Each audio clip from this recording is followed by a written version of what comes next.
A 60-year-old woman gives birth, and upon seeing their daughter, her husband made a decisive choice. Imagine trying to conceive for nearly 4 decades, only to finally succeed at the age of 60. This was the journey of Atifa, who gave birth to her daughter Alina, making her the second oldest woman in Serbia to do so. However, Atifa faced not only the joy of this miracle, but also an unexpected heartbreak. In 2017, Atifa realized her dream of motherhood after years of struggle. She and her husband, Serif Nokic, had longed for a family but faced numerous challenges, with Atifa's attempts to get pregnant proving unsuccessful for decades. After years of trying, they turned to IVF treatments, but after over a decade of disappointment, Atifa began to lose hope and prepared to let go of her dream. Then, after their 5th IVF attempt, she finally became pregnant. The soon-to-be mother was ecstatic. After the 5th attempt with in vitro fertilization, I was able to get pregnant and have a baby. I knew it would be a big risk at my age, but my only wish in life was to have a child, and it finally came true, she recalls. Modern medicine is currently allowing couples to have children far later in life than ever before. But the question remains, how far can fertility really be extended, and what are the chances of a healthy baby being born? After all, it's no secret that there is a progressive and largely irreversible decline in female fertility from the age of 35 onwards. Of course, men also experience a decline in their baby-making ability. As they age, men experience a decline in fertility, but this decline tends to start later, around the age of 40, and it occurs much more slowly than in women. For decades, scientists have associated the decline in female fertility with the age-related decrease in the number of eggs in a woman's ovaries. Unlike men, whose reproductive organs produce millions of fresh sperm on a daily basis, women are born with all the eggs they will ever possess, and this number steadily declines each year. However, female fertility isn't just about the quantity of eggs. Quality matters too. While a woman's egg count declines over the years, so does the quality of the chromosomes and the DNA contained within each egg. The same can be said for sperm quality. The sperm of older men, for example, carry more mutations in their DNA, and older fathers also pass on more mutations to their children than mothers do from their eggs. This means that the older someone is, the higher the chances are of having a complicated pregnancy.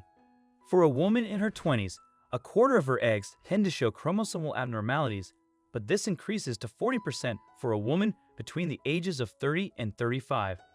From there, it continues to rise exponentially, and beyond the age of 35, the frequency of these chromosomally abnormal eggs increases by 0.5% per month. This means that a woman in her early 40s will have up to 3/4 of her eggs with chromosomal abnormalities. Interestingly, the level of chromosomal abnormalities is also higher in teenage women. Numerous studies have shown that peak fertility seems to be situated in the mid-20s. You may wonder, what are chromosomes? Well, chromosomes are bundles of tightly coiled DNA that hold the genetic information needed for an organism to develop. When a woman has chromosomal abnormalities in her eggs, it does not necessarily mean she is infertile, but it does make it much more likely that she will produce eggs that won't result in a viable baby. An egg with broken, damaged, or even too many or too few chromosomes will often fail to develop properly. In some cases, a baby can still be born with chromosomal abnormalities, as happens with Down syndrome, but most chromosomal abnormalities tend to be lethal to the young embryo. Knowing all of this, it is quite clear that the odds were not in Atifa's favor. However, despite her age, Alina was fortunately brought into the world completely healthy. The only problem was that she did what all healthy babies tend to do, she cried. This did not please her dad at all. Although Atifa felt blessed after the arrival of her baby, her husband, Serif, did not share her feelings of happiness. In fact, hearing the little girl scream in the maternity ward was enough for him to change his mind. After seeing the baby girl, he decided to leave his wife right then and there, on the very same day she had just given birth. The 68-year-old man was worried that the newborn would keep him up at night, and he feared that living with a baby would damage his health at his age. Above all, I am a sick man. I am 68 years old, I am diabetic, and I have a weak heart. It is not easy to sleep all night and listen to your baby's cries. He tried to explain. It is hard for me. I have no pension. When asked about abandoning his wife and child, Serif said she got what she wanted. Now she is happy. The 68-year-old has 4 children from a previous marriage and claims to have been opposed to Atifa having a child. At first, Serif was opposed to the pregnancy, but he later reluctantly went along with it. Atifa's pregnancy was considered to be high risk, so during the 3 months leading up to giving birth, she was kept in the hospital for monitoring by the doctors. I opposed it because the risk is great, but I relented after seeing her great courage, Serif explained. However, as Atifa held Alina in her arms for the first time, he ultimately decided he did not want to be with his new family after all. Atifa is believed to have become pregnant through an anonymous sperm donor, and little Alina will not even have Serif's last name, as he refused to have her legally registered as his daughter. Serif mentioned that he is likely to move to Turkey, where he has another family. That must have been hard for Atifa.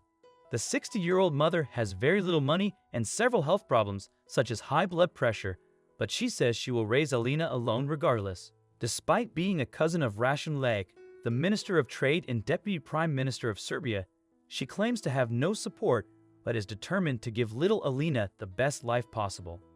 I worked in a textile plant, and yet I have no money. I do not have any other income or relatives who might help me, she said. I know it will not be easy because I will have to look for better accommodation, and it all costs a lot. Nevertheless, I believe that good people will help me. Another mother for whom age is nothing but a number is Barbara Higgins. Luckily for her, her husband, Kenny Banzov, stayed by her side after their bundle of joy was born. In fact, he was just as happy as she was with their little baby boy, Jack. We have beat the odds. I am so proud of her. She has been a trooper through the whole thing, the father exclaimed. Barbara and Kenny's story is an unusual one, with her being 57 and him being 65. Some would say that they were quite late to welcome a new baby boy into the world, but this was not their first child. In fact, it was their third. However, some years earlier, the couple had tragically lost their 13-year-old daughter, Molly, to an undiagnosed brain tumor. They were devastated after Molly's death. Barbara simply could not stop thinking about having another child to join their surviving daughter, Gracie.